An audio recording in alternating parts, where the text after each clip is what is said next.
This is Antarctica. According to the Antarctic Treaty signed in 1961 by 54 countries, it's a continent to be used only for scientific purposes, and that it belongs to no one. Nevertheless, this week, Chile's President Sebastián Piñera went to the southernmost tip of the country to announce that he was enacting an Antarctic statute recently approved by Congress. Today we are taking an important step to strengthen, better protect and defend the vocation and destiny that Chile has had since its inception. We reaffirm our rights, our sovereignty and our presence over the white continent. Speaking from the Magellan Straits near the city of Punta Arenas, which is described as the gateway to Antarctica, Piñera was seen to be responding to Argentina's desire to expand its Antarctic platform beyond 200 miles. This would conflict with the interests of both Chile and Great Britain. All three countries claim sovereignty on overlapping parts of Antarctica. How is this possible if no one is supposed to own it?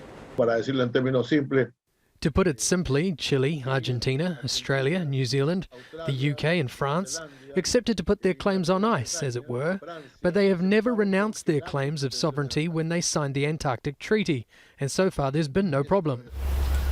Chile has 9 Antarctic bases, 4 of which have a permanent presence, including families, a church, and a post office. Nearby, there are Russian and Chinese scientific bases. In practice, sovereignty isn't really an issue as long as the Antarctic Treaty is respected.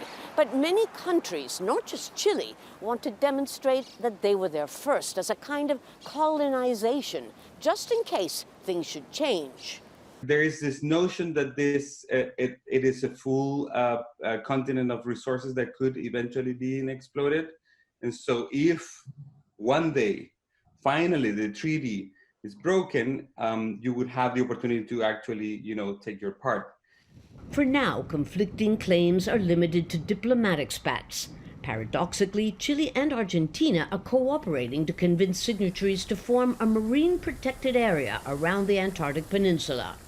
Only Russia and China are opposed to the idea of declaring the seas around the Antarctic off limits to human exploitation.